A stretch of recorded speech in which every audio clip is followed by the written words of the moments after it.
This is IAQ Radio, Indoor Air Quality Radio, the voice of the indoor air quality industry, with your host, Radio Joe Hughes, and the Z-Man, Cliff Zlotnick. And now, Radio Joe Hughes. Good day, and welcome to IAQ Radio Plus. We've got a great show for you today on episode number 525. We're going to welcome Dr. Joe Spurgeon. Dr. Spurgeon is going to talk about, we're going to answer a question today. Can airborne mold samples be interpreted objectively using numerical guidelines? It's an answer that he'll give us today, and in his upcoming book and a paper we just had him speak to us about at the Healthy Building Summit 2018. Great presentation. Check us out on Facebook and YouTube. Leave a comment if you would. You can subscribe to us. You can subscribe to our show announcement on iaqradio.com. And of course, we have continuing education credits if you email me at joe.hughes@iaqtraining.com.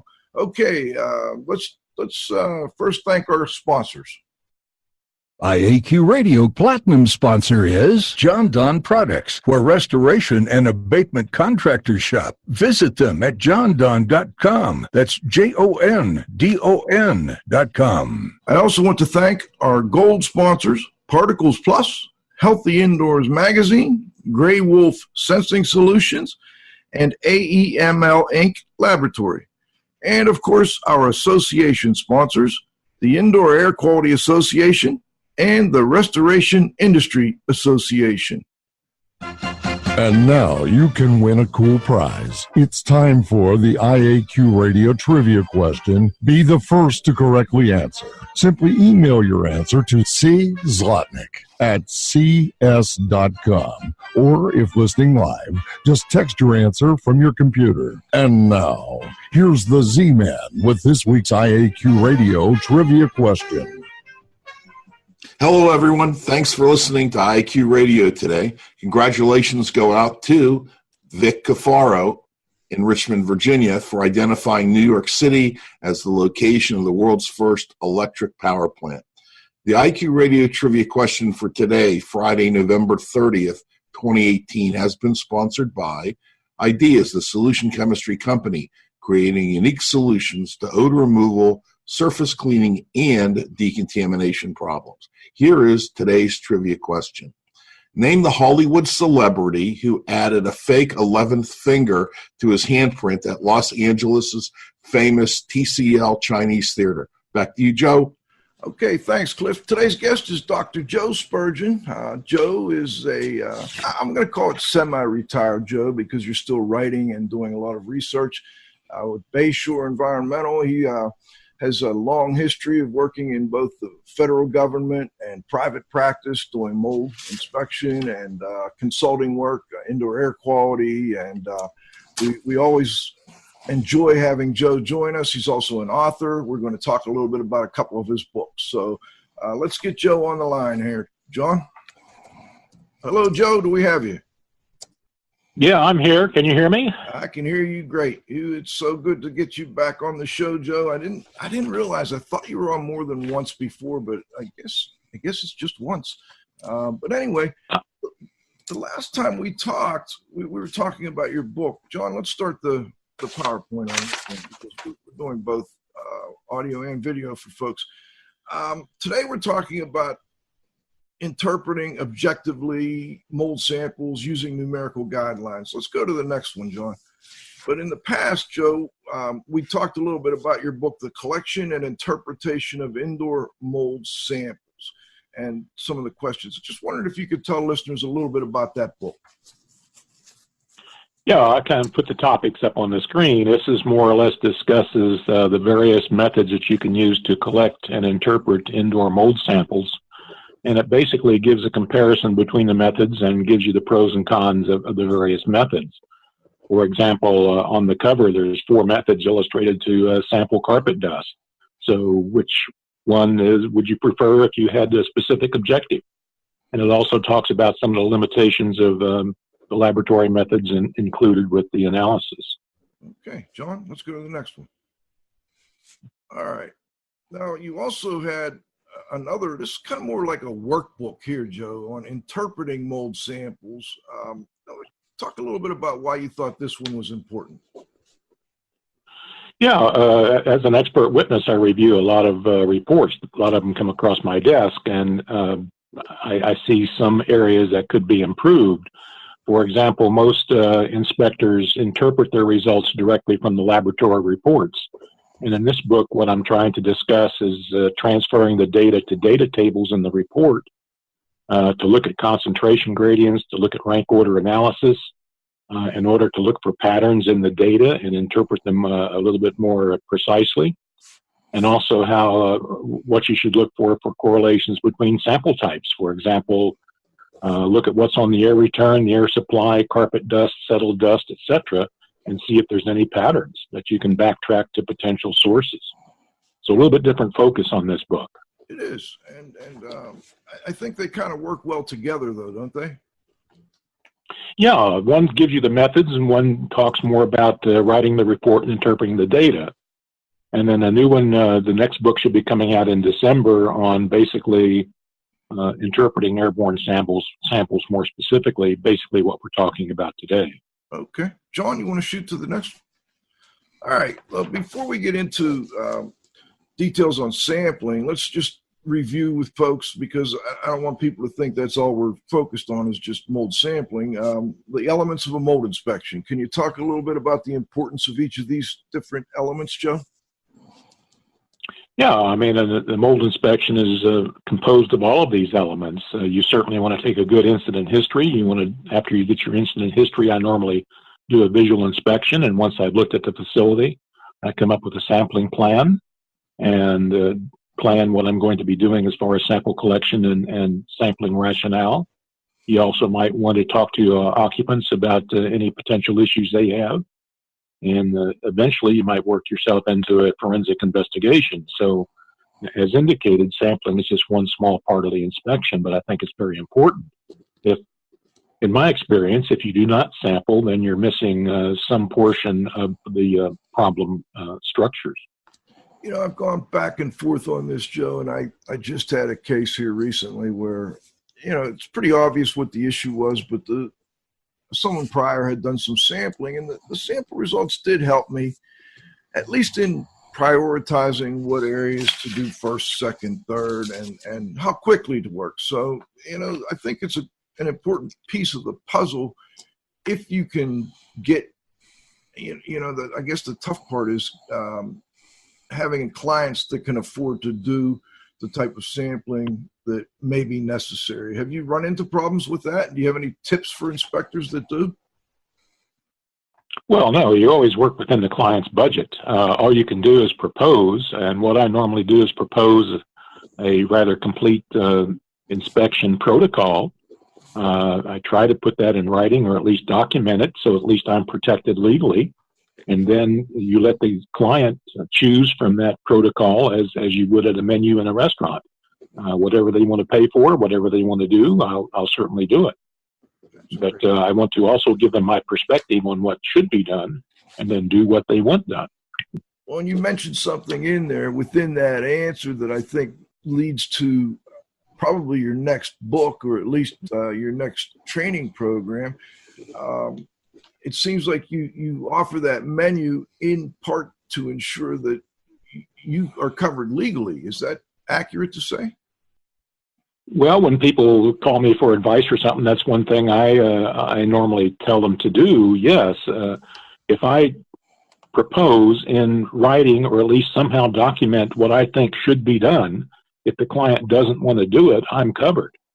I can always go back and say, look, it wasn't negligence on my part. I proposed it. They didn't accept it. That's their problem. We only did what they were willing to accept. That's correct. Yeah. Okay. I think that's great advice for our inspectors out there. All right, let's move to the next slide. All right, assessing condition. Let's talk a little bit about this. It's a fact, Joe.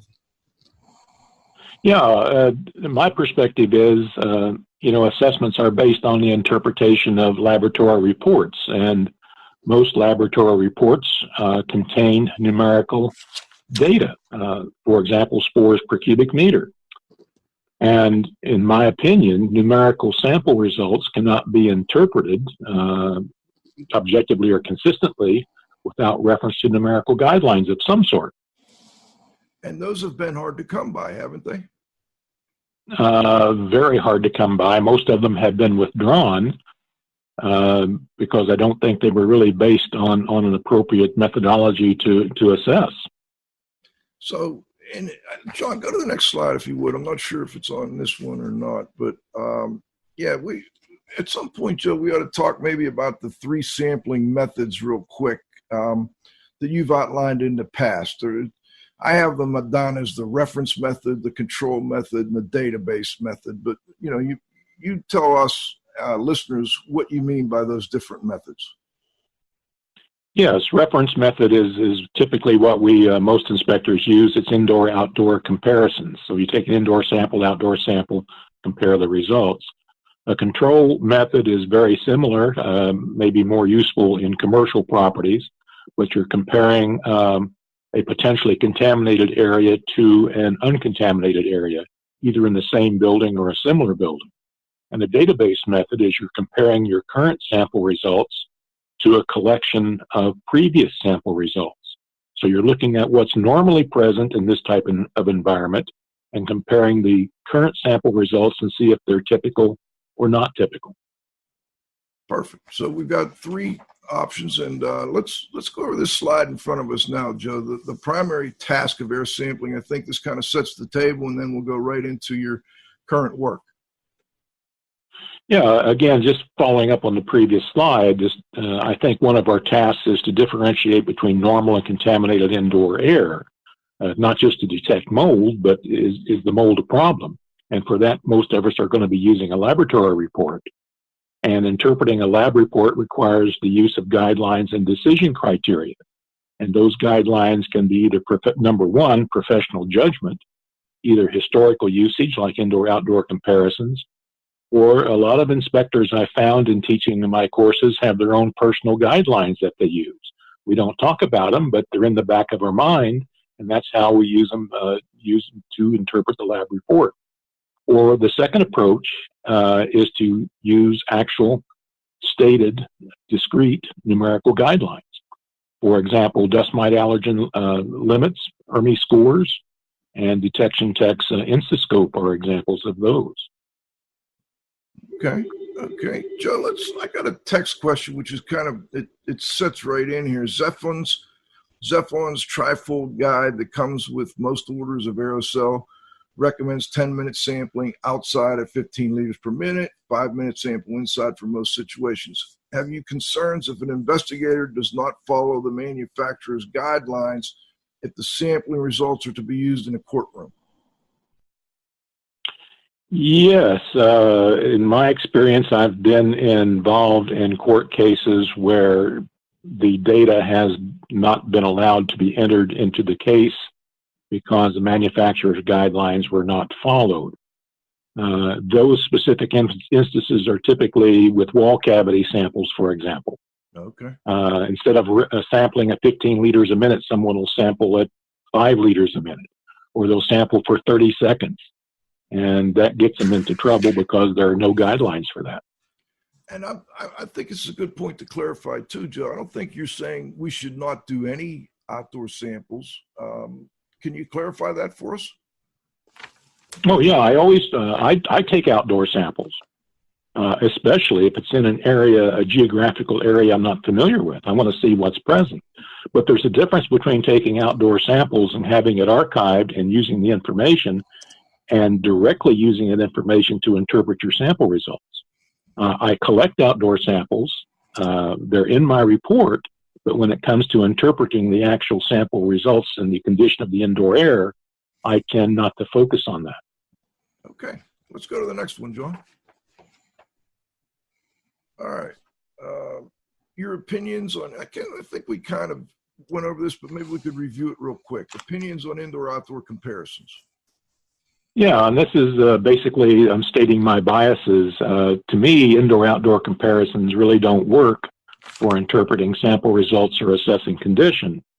And the reasons I give is that they don't indicate the significance of the sample result. It doesn't tell you whether that specific concentration is high, low, or average for that environment.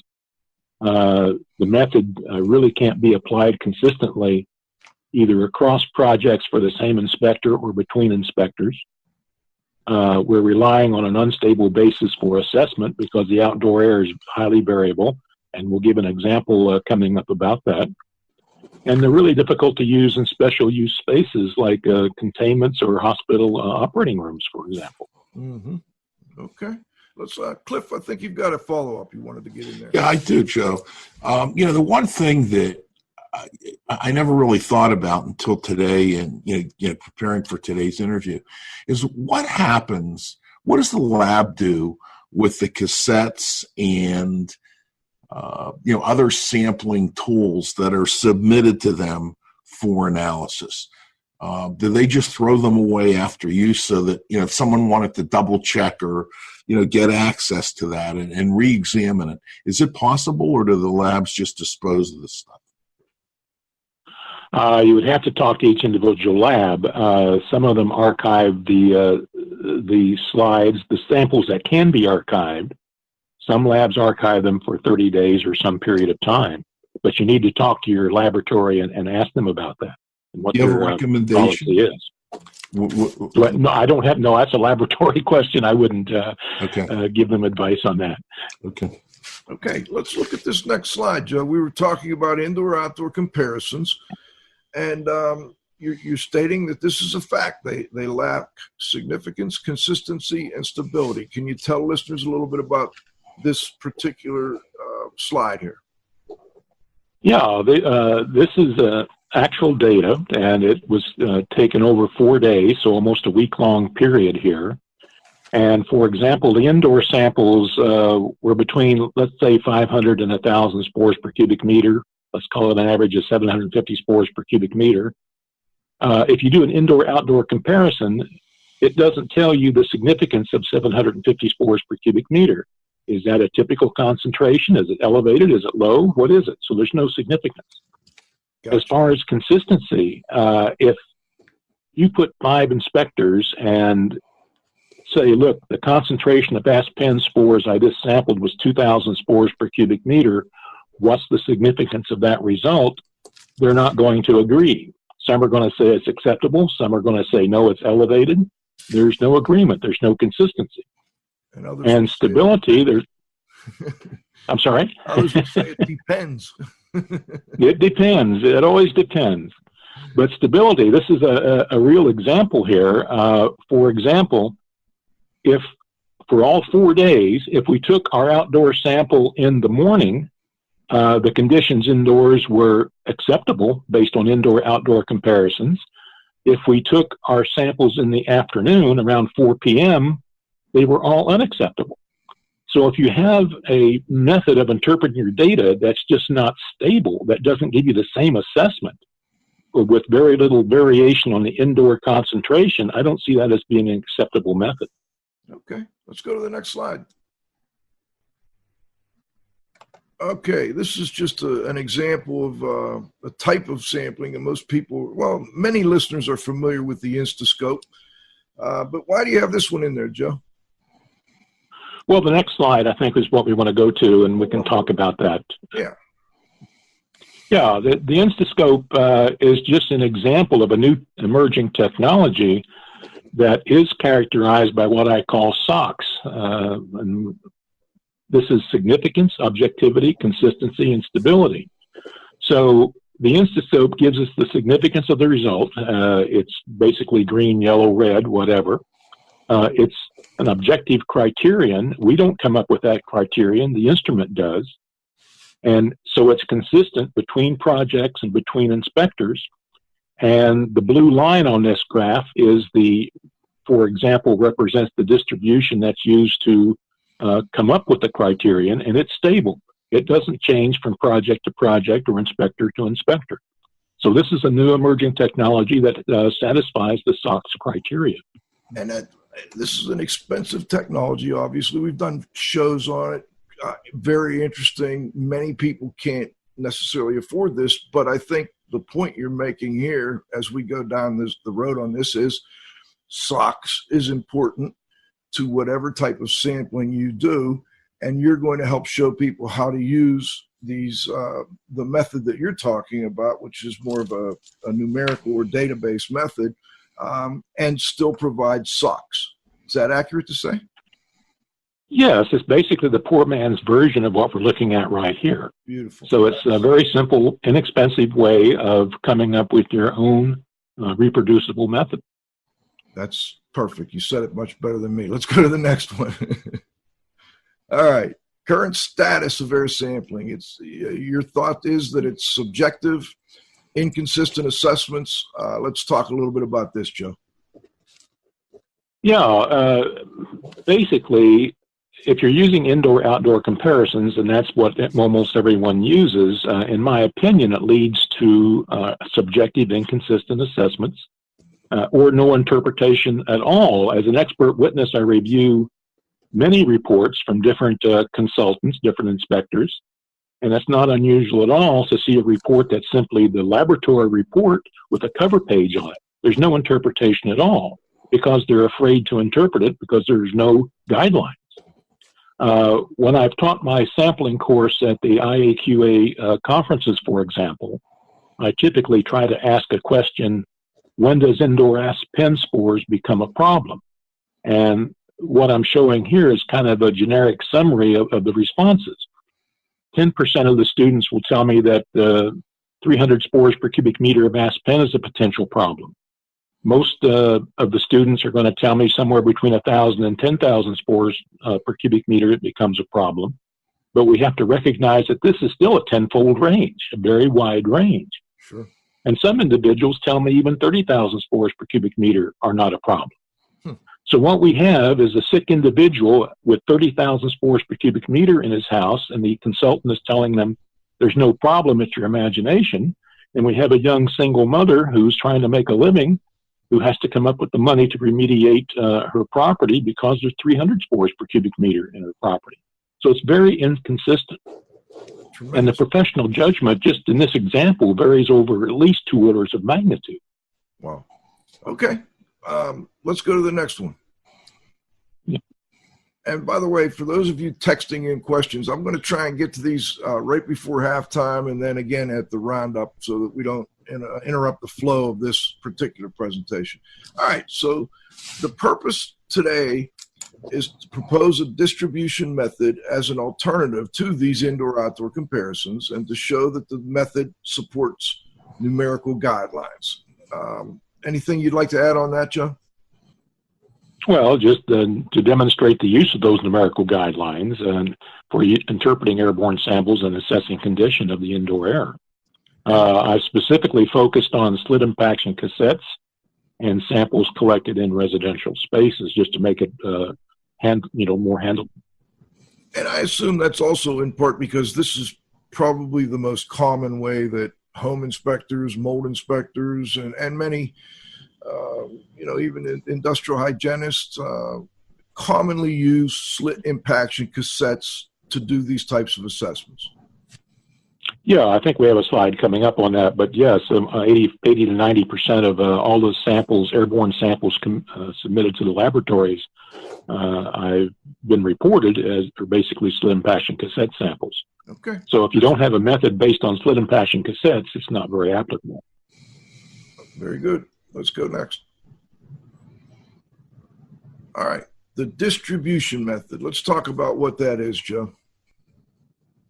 Yeah, it's rather simple. It may sound complex, but it's basically assessing the condition of the indoor air or any sample matrix based on a number of similar samples that the inspector has collected. For example, the sample results already in your file cabinet. And instead looking at a distribution of samples rather than individual samples to interpret the results. Okay. So you're actually kind of using other homes, other buildings that you've worked in to help you with the current one. Yeah, you're comparing the current indoor air that you're sampling to basically a number of previous structures that you've sampled. And so you're getting a relative comparison. you're also giving yourself a leg to stand on if you ever go to court. Yeah, instead of taking one sample and saying, I just have one sample result, if you've included that sample with 99 previous samples, then you have 100 samples that you're using to interpret your results. You know, that's something I wrestled with that for years, Joe, and now, you know, it makes a lot more sense to me. I understand what you're saying. I always, you know, because people always ask, how many samples do you need to take to get a statistically valid sampling set and so forth? You know, and oftentimes we can't afford to take, you know, 25, 30 samples on a project. So I love the way you put that. Yeah. Okay, next one, John. All right, here we go. What is a distribution of concentrations? Now we get down into the weeds just a little bit. I think you've broken it out in a way that will help people understand. Yeah, it's just, for example, if you've collected 5 samples from a property, and on the right-hand side we have the concentration, you simply list them in rank order from the lowest concentration to the highest concentration. And it's really very simple.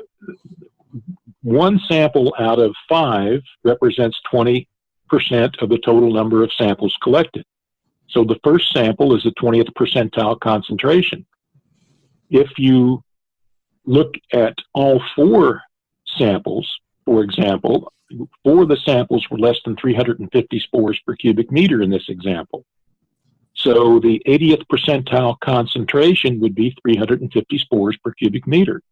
And that's as difficult as it is. So rank order on your left-hand column, concentration on your right-hand column, and the percentage. So percentage versus concentration is your distribution. You know, and that's all it is. I have a dream, Joe. If everybody listening could do this with their samples, and then we could collect it all, we'd have that huge, you know, number of people out there, and a real nice way of looking at all these distributions. Would that make sense? Well, yeah, I'm going to be talking about some 650 samples today, and I didn't collect any of those samples. I had 2 inspectors cooperate with me and submit their samples to me, and I did the analysis, but I didn't collect any of these samples. All right, let's go to one more slide. Then I've got a couple, I think, quick text questions, and then we'll break for halftime. Cliff, sound good to you? Sounds good, Joe. All right. Distribution. So now you're looking at the distribution of the concentrations, Joe. Can you talk to listeners a little bit about this? Yeah, well, this is the same thing as the previous slide, except just instead of looking at just 5 samples, here we're looking at 600 or 450 samples, actually. By doing this, I can tell you that 55% of the samples were less than 1,000 spores per cubic meter. 85% of the samples were less than 10,000 spores per cubic meter. And as I say, this is very interesting, but it's not very useful. It doesn't tell you anything. It tells you a little bit, but it doesn't help you assess condition.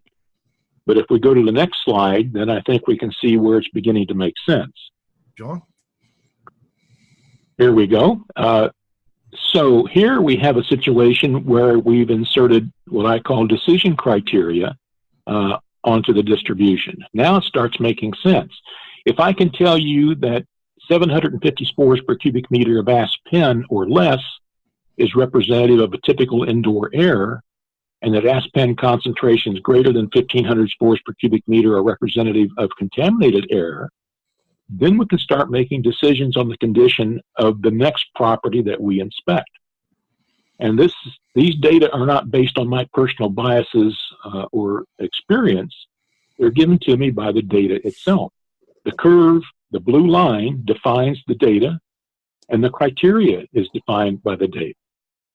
So once we overlay a decision criterion on top of the distribution, we can start assessing the condition of the indoor air.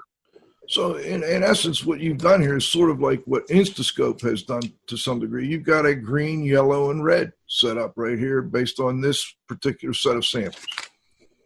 Yeah, that's kind of the reverse. I think the InstaScope is based on the distributions that I've been proposing.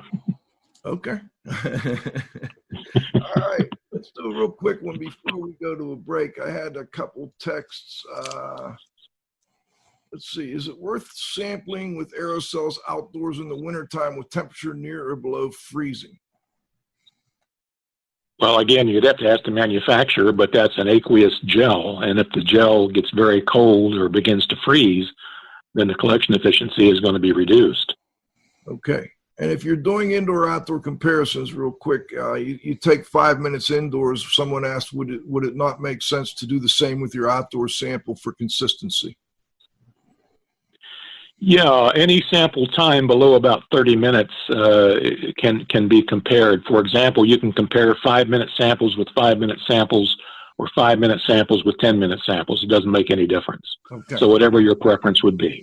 All right. Well, let's go to halftime, John. I've got a couple more I didn't get to yet, Joe, but we'll try and get to those at the roundup. IAQ Radio Platinum sponsor is John Don Products, where restoration and abatement contractors shop. Visit them at jondon.com. That's JONDON.com. Gold sponsors are Particles Plus Engineers and Manufacturers of feature-rich particle counters and air quality monitoring instrumentation. Learn more at particlesplus.com. Count on us. Healthy Indoors Magazine, a free online digital magazine for industry professionals and consumers. Subscriptions available at healthyindoors.com. And AEML Laboratories, free FedEx shipping, great pricing, same-day results, and never a rush fee. Learn more at AEMLinc.com. Gray Wolf Sensing Solutions, who use advanced sensor software technology and embedded computers to provide superior environmental test instrumentation. Visit them at wolfsense.com. Association sponsors are the Indoor Air Quality Association, a multidisciplinary organization dedicated to promoting the exchange of indoor environmental information through education and research. Learn more at IAQA.org. And RIA, the Restoration Industry Association, the granddaddy of the restoration industry. Network with leaders. Learn more at restorationindustry.org. Okay, we're back for the second half of our interview. We've got Dr. Joe Spurgeon on the line. And Cliff, before I go back to the PowerPoints, was there anything you wanted to ask or add? No, I'm good, Joe. Thanks. Beautiful. John, let's go back to where we left off, and we'll get Dr. Joe back on the line. All right, so we did this particular slide, I think, and now let's move to the next one. Okay. So 2 databases, the national data were used. Let's tell us about this one, John. All right, Joe. Yeah, I use 2 databases. What I call the national data were used to assess building-related contamination, and they were submitted by Dan Bridge. And the California data were used to assess ASP concentrations in reference to occupant exposure potential, and they were submitted by Jack Clausen, basically of Trabuco Canyon, but also I think recently relocated to North Carolina. Okay. Next, John. All right. So let's tell people a little bit about these 2 sets of data, Joe. Yeah, these were not small sets of data. The national data is 450 indoor samples and 235 outdoor samples collected in 117 properties in 23 cities and 9 states. And they were across seasons, climate zones, personnel, etc. The California data were collected 204 indoor samples in 88 properties in Southern California. The national data were not characterized by indoor condition, but the California data were. They were characterized by presence or absence of water damage, health complaints, and visible mold. So these are rather extensive sample databases. Next one, John. Okay, so the applicability of the conclusions, Joe. Talk to us a little bit about that. Well, in my opinion, these databases are what I would describe as robust, statistically robust, and that is there's a large number of samples. 450 samples is a large amount. You combine the 2 and you've got 654 samples. So the conclusions derived from these data, in my opinion, are probably generally applicable to residential properties in general. So I think the results apply to more than just these 650 samples. You know, I love the way you say, in my opinion, because, Joe, I tried. I can't get anybody to shoot this down. I mean, and I know you've tried, and we don't get too many comments back. So you know, I'll put it out there for listeners. I mean, you know, if you don't agree with the conclusions here, let us know and let us know why. I mean, Joe's always looking for good feedback. I mean, am I wrong there, Joe? No, let me, for example, the database method. I was taught the database method in 1970 as a second-year graduate student, and it was a well-developed methodology by then. So this is a very commonly applied methodology in the environmental sciences. It's just that we don't use them in mold inspections. But this is not my idea. It's just something I was taught, you know, many, many, many years ago.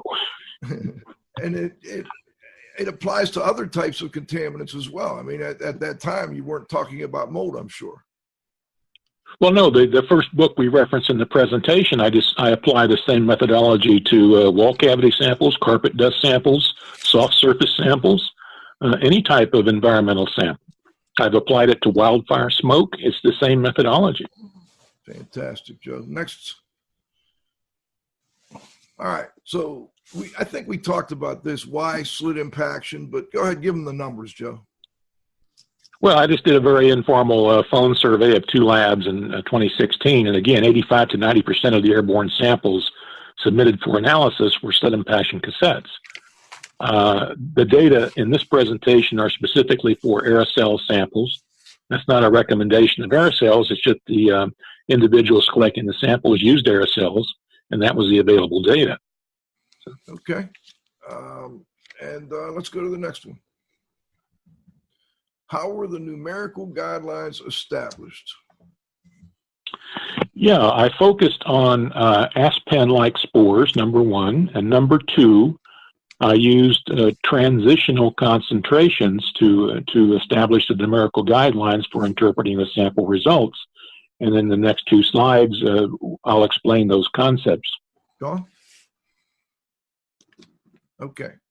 All right, so if we look at the data, again, this is 650 samples if you look at the average, and obviously total spores were detected in 100% of the samples, but Aspen, which is a contaminant spore, was detected in 86% of the samples. Now, I could have used Stachybotrys also, but Stachybotrys was only detected in 17% of the samples. So if you want a generally applicable method, Aspen spores are a lot better to use than Stachybotrys, for example, for establishing guidelines. It's more usable. And what about the cladosporium? It was in 84%. Yeah, I've got guidelines for cladosporium and total spores, and when we get to those slides, I'll indicate to you why Aspen is still a better choice. Okay, next. Here we go. All right, and here's the what I'm talking about when I say transitional concentration. This is just the rank order of 424 indoor Aspen samples. And you can see a break in the curve at about 1,000 spores per cubic meter. And so the 1,000 spores per cubic meter is what I call the transitional concentration. It's basically transitioning between 2 distributions of samples. The lower concentrations are more typically of normal air, and the higher concentrations more typically of contaminated air. And a plot like this gives us the transition point, which is approximately 1,000 spores per cubic meter for Aspen. And this is the same type of graph that I used for cladosporium or total spores, or you could use for Stachybotrys if you wanted, or any type of spore. Okay, next. Assessing building related. Okay, so numerical guidelines. Joe, go ahead. Yeah, it is, from my perspective, an inspector does basically 2 things. We can either assess building related contamination, or we can assess occupant exposure potential. And what's the difference? Well, if you're looking at an air delivery system, if you're looking at building related contamination, you're going to inspect the cooling coil. if you're assessing occupant exposure potential, you're going to sample the air supply duct. Okay. Gotcha. Okay. So basically what I'm talking about in this section is looking at building-related contamination. And I think this next slide, we'll get into that in a little more detail. Go ahead, Joe. Yeah, again, this is just the distribution using the aerosol cassette sample for indoor aspen spores. These are 376 samples, and it just gives you the decision criteria. It gives you the transitional concentrations. So concentrations less than 750 spores per cubic meter were associated with normal indoor air, and concentrations above 1,500 spores per cubic meter were associated with potentially contaminated air. And the way we can tell the difference is the change in the slope of the graph. And in between those two numbers, 750 to 1,500, we can say is kind of like a yellow light? Well, that's professional judgment. That's a yellow light, or use professional judgment. How consistent is this result with the rest of the samples or your general inspection or incident history? Yeah. Okay. All right. Next. And let me emphasize, we're assessing the sample result, not the condition of the indoor environment. We're just trying to interpret the sample result. Gotcha. Gotcha. I mean, that's because this is, again, a small part of the overall inspection. Sure. Okay. Next. All right. This is, I'm not sure, John. This is aspen spores, the same plot, except this was, these samples were collected with Allergenco D cassettes instead of aerosol cassettes. So the only difference, basically, we still come up with a break point of about 1,500 spores per cubic meter, but the break is a little bit sharper. There's not as much of an uncertainty range. That's interesting. And this was the same. Go ahead. I'm just wondering if that's because of the collection efficiency, or is that just? Yeah, the Allergenco D was developed a number of years later than the aerosol, so it's a little bit, maybe has a little bit better design, has a little bit better collection efficiency, a little bit sharper break point. Those aspen size spores. Yeah. Okay. Next. All right. So here's the guidelines for assessing building-related contamination. Joe, this is kind of the meat and potatoes here. Let's have you go through this.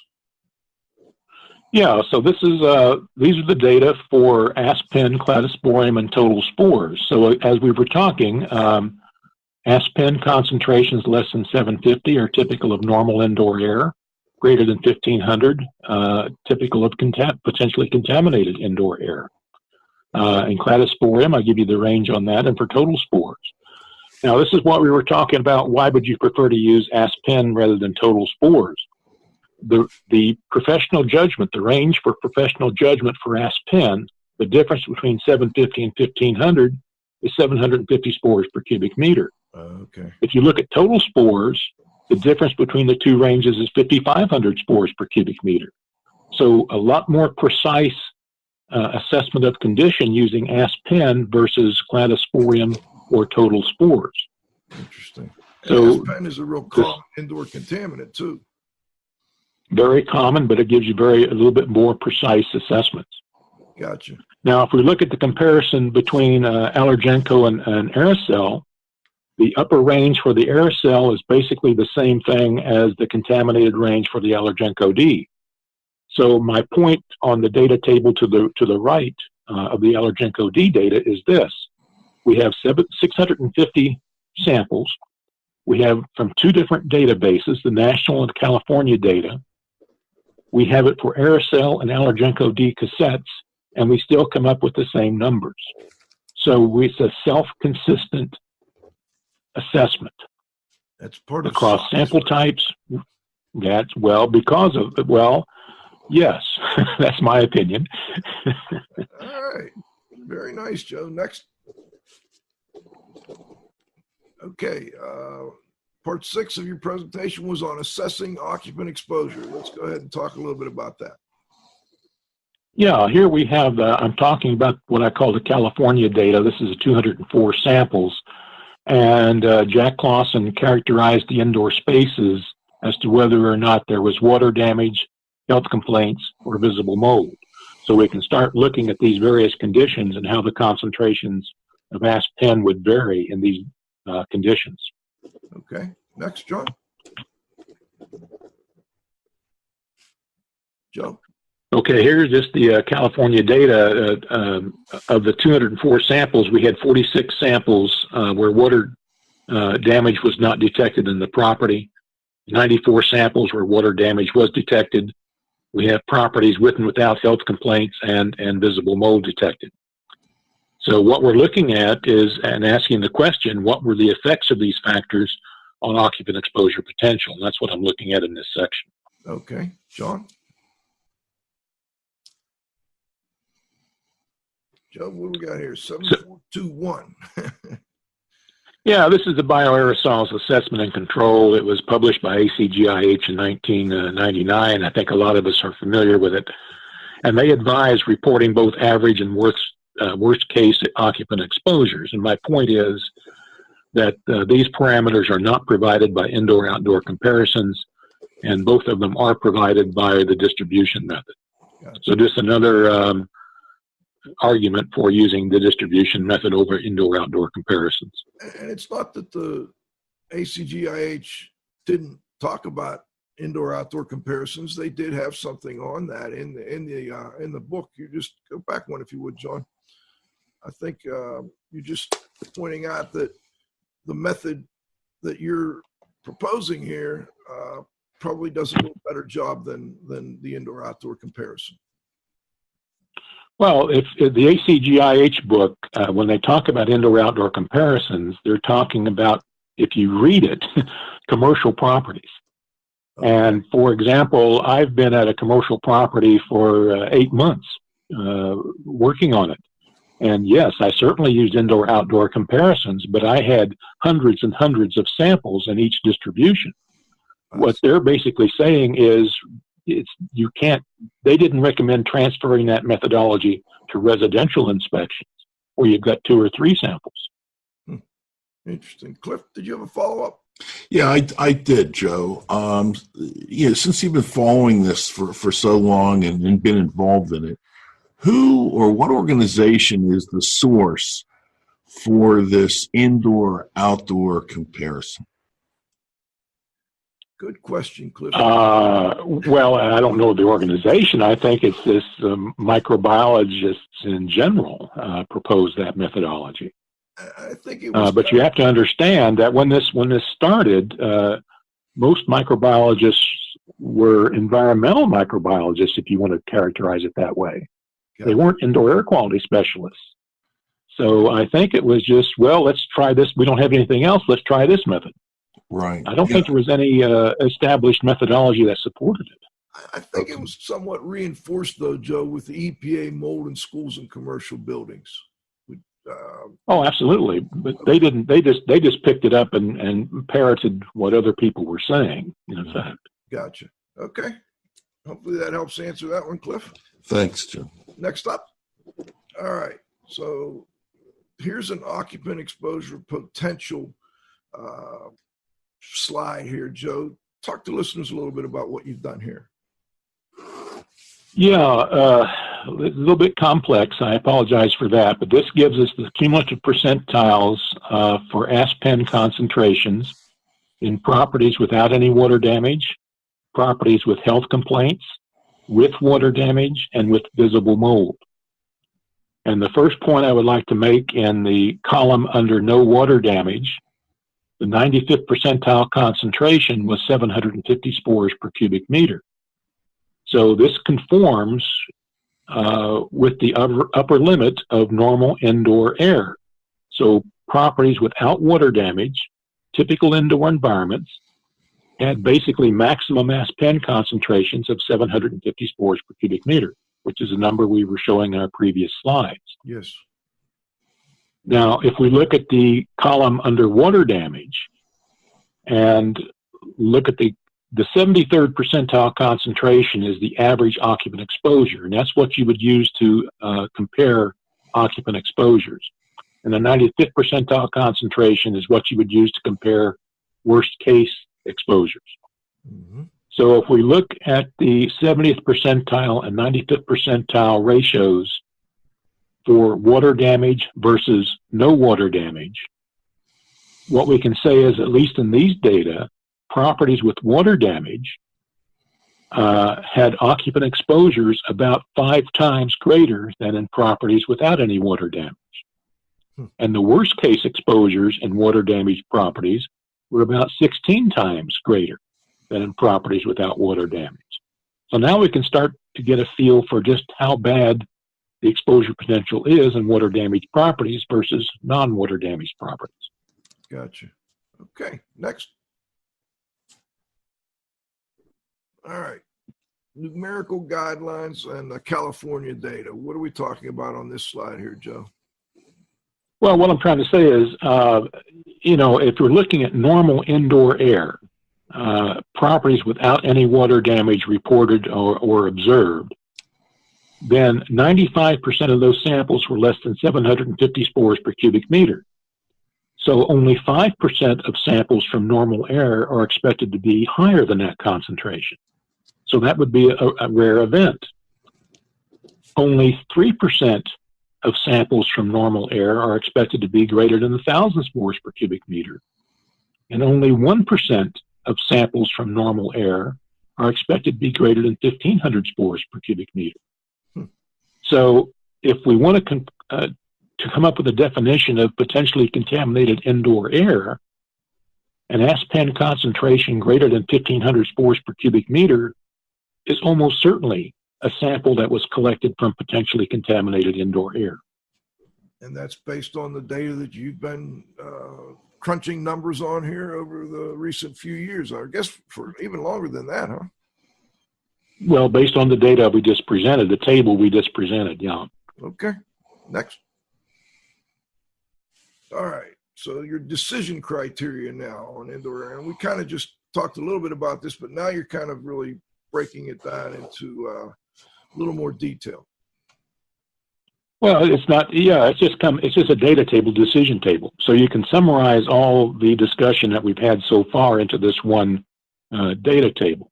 So it gives a numerical guideline, less than 750 spores per cubic meter of aspen, consistent with typical normal air. Greater than 1,500 spores per cubic meter, consistent with contaminated air. And the range between those two limits, use professional judgment. But decision criteria such as these gives us stable, consistent assessments between projects and between inspectors. And it also is the same criteria for the national and California data and for the aerosol and allergen D. So it's just self-consistent. Are you? But again, I was just going to say, are you continuing to collect data for this particular work you're doing, or are you done with it? No, I'm not. But again, I think it would. What I'm trying to do here is a feasibility study, if you will. If it makes sense, then maybe some of us should get together, or IAQA or someone should sponsor a study with a little bit more broader application. Yeah, but to me, this seemed to work. So whether or not we put additional resources into something like this, I think it would be worthwhile. I agree with you, Joe. And I think most of the comments I'm seeing are more about geography and, personal history of their own sample results may or may not necessarily fall into this same category or guidelines that you're setting out here, these numerical guidelines. And I don't think you're saying this is the be all end all. We'd love to see more data incorporated into this. And if it changes the numbers around a little bit, so be it. Oh, absolutely. All I'm trying to do is put out a feasibility on this study. I would like to get people interested in looking at it in more depth and see if it does hold. So I'm probably not going to be able to get to many of the text questions, but I know Joe well enough to say you get your comments to him, and I will guarantee he'll get back to you and give you a response, because I'm getting some real nice information. And if you don't mind, we'll give them your email here at the end too, Joe, if that's okay with you. Sure, that'd be great. Yeah. All right. Next up, another way of looking at it, I guess. Joe, go ahead. Well, this is kind of a different concept. It's an interesting concept. The blue line is the distribution of aspen concentrations in properties without any water damage. And the red line is the distribution in properties with water damage. Mm. The point I'm trying to make is this. If you have a reported concentration of 3,000 spores per cubic meter, it could only be a red sample. It could only be from potentially contaminated air. But if you have a sample result of 300 spores per cubic meter, it could be either a red sample or a blue sample. You don't know. Okay. So what I'm trying to say is you can interpret and you can assess sample results greater than, let's say, 1,000 spores per cubic meter, just generically. But for concentrations less than that, you really can't tell whether the air is from a normal environment or a contaminated environment. Rather tricky.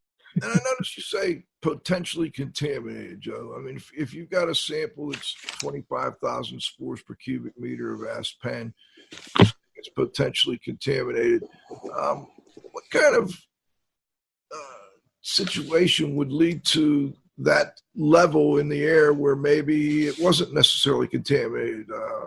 Thinking of like maybe you sampled in a room and somebody dropped some clothing after skiing and it sat for a week or two and it got, well, I guess that is contaminated then, huh? Yeah, it's contaminated. Yeah, I'm just being conservative when I say potential, that's all. Okay.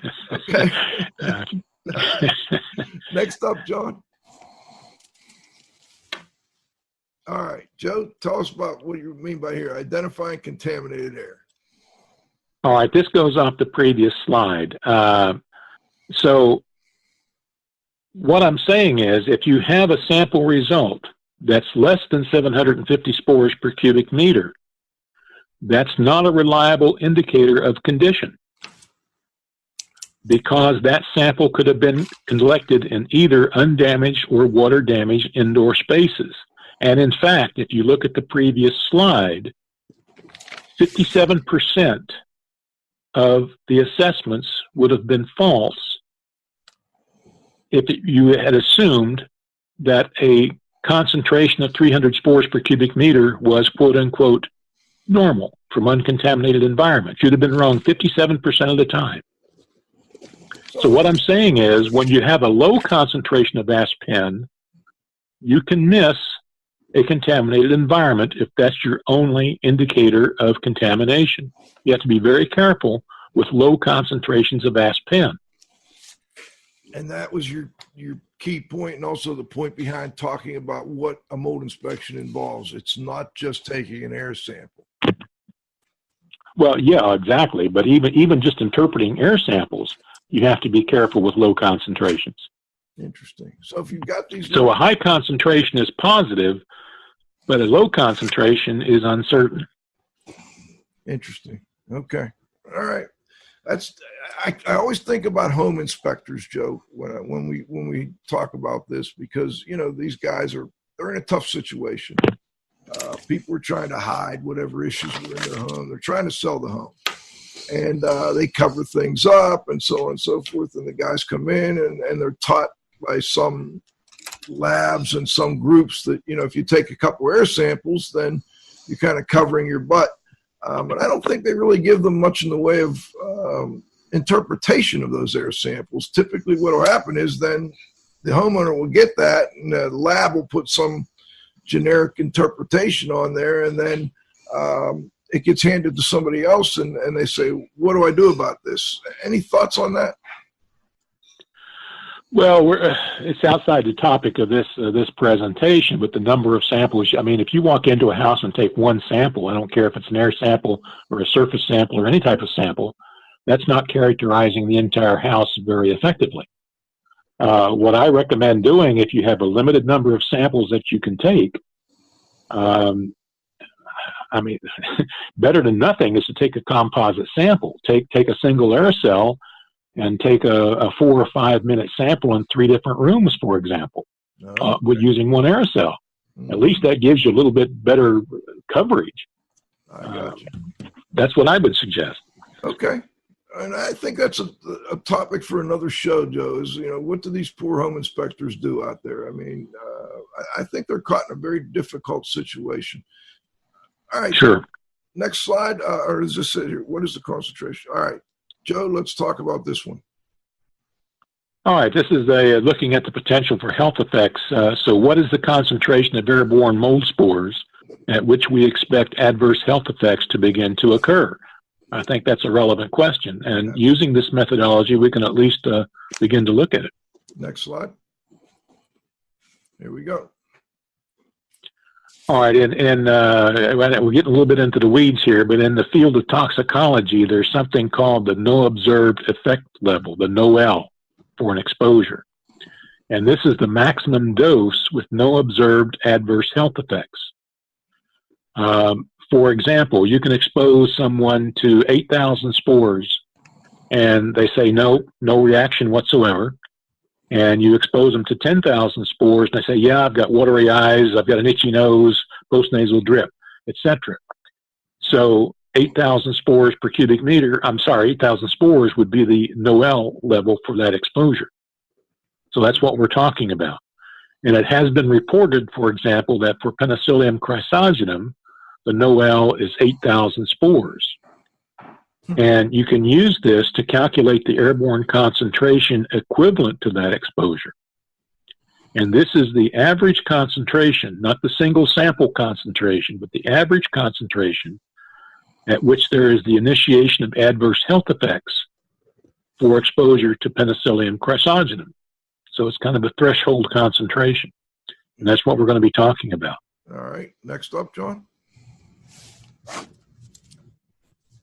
Here we go, Joe. Occupant exposure. Okay. All right. So when does the assessment of occupant exposure become relevant? That is, when should the inspector start thinking in terms of occupant exposure? And it depends on the time of exposure. For example, EPA estimates that 90% of our time is spent indoors.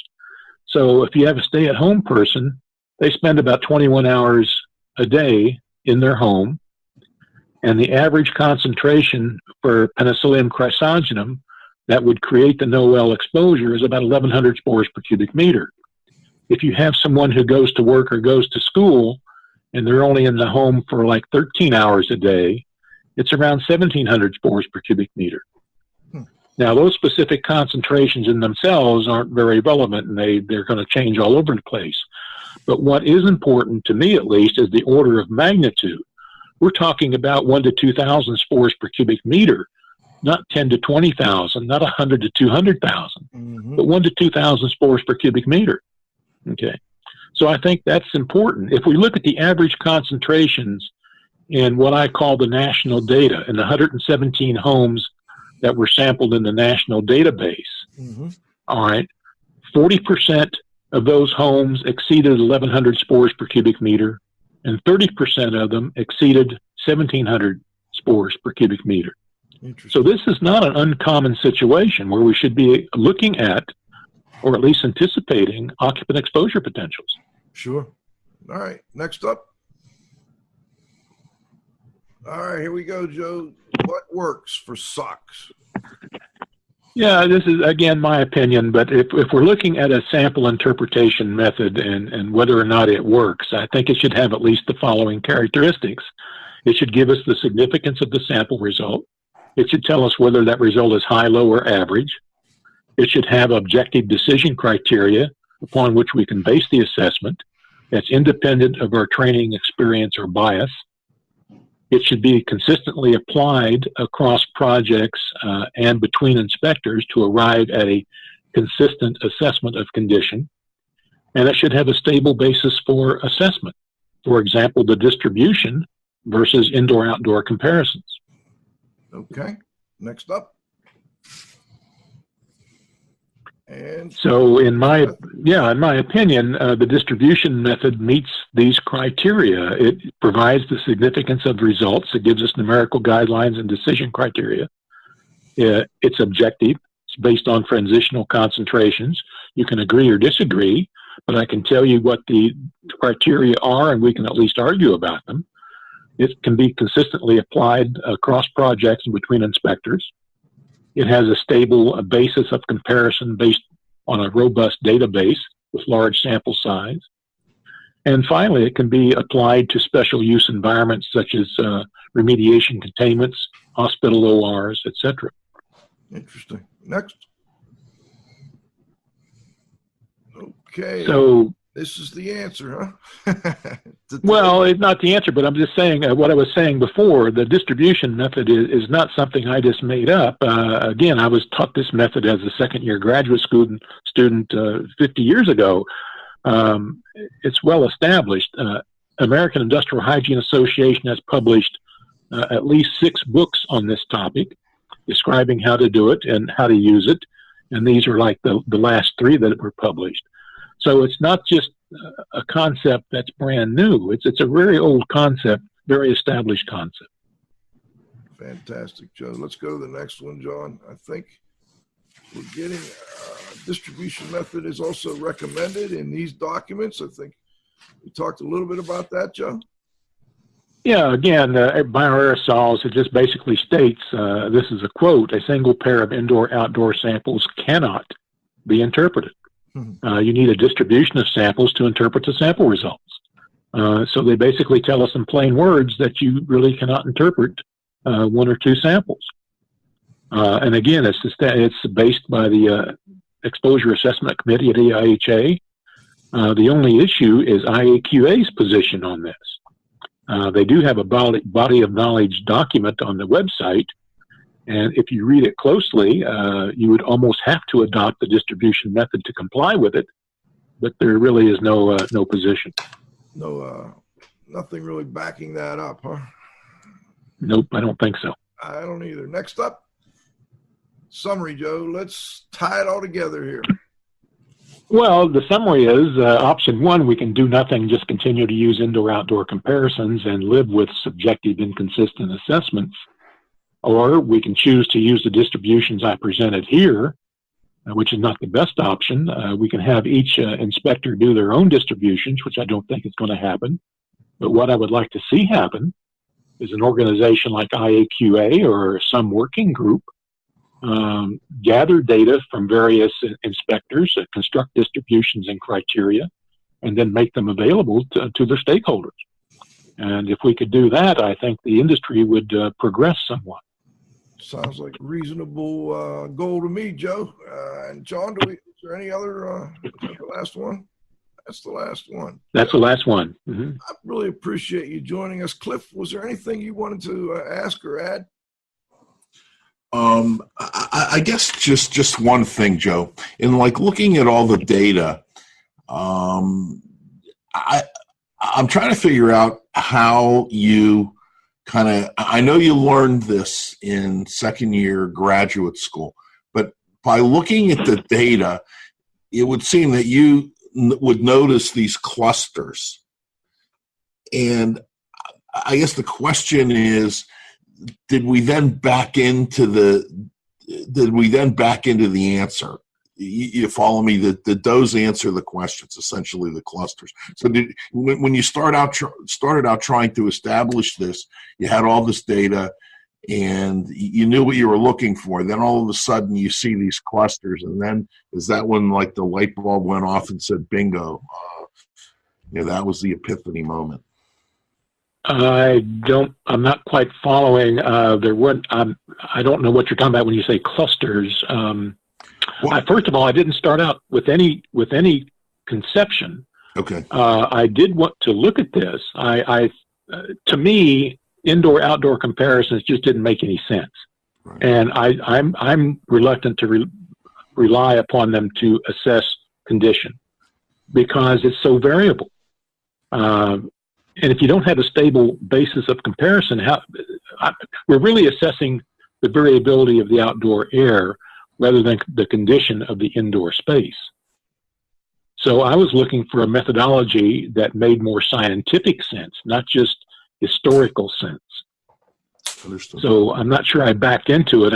I was aware of this methodology. I've applied it to many environmental contaminants. Mold is just a 10 micron particle. So why not apply it? Yeah. Okay, good. Joe, I'm wondering, when you crunched all the numbers, did this data surprise you at all? Did you kind of have in the back of your mind anyway? And you've done your own distribution from your own samples, I'm sure. Did it compare favorably there too? Well, yeah, no, it did surprise me. When you do the plot that I showed, where you have a transitional concentration, what you would expect and what I expected to get was just a straight line with no break in the curve. I see. I did not expect to get that break. It should have been just a straight line. If you do this for chemicals, for like TVOCs, you just get a straight line. There's no break in the curve at all. So when I got this break for mold spores, it was a surprise to me. Interesting. I was not looking for it. I did not expect it. Oh, fantastic. Joe, I've got lots of great comments here. Folks saying, when are we going to bring you back? And I'm sure we'll be able to do that in the not too distant future. But I want to thank you I know you and I spent a lot of time making sure we got this right, and I think it came out really well. And we appreciate you joining us again this week on IAQ Radio. Well, thank you for having me. And I'll see you next week. All right. This is Godspeed, gentlemen.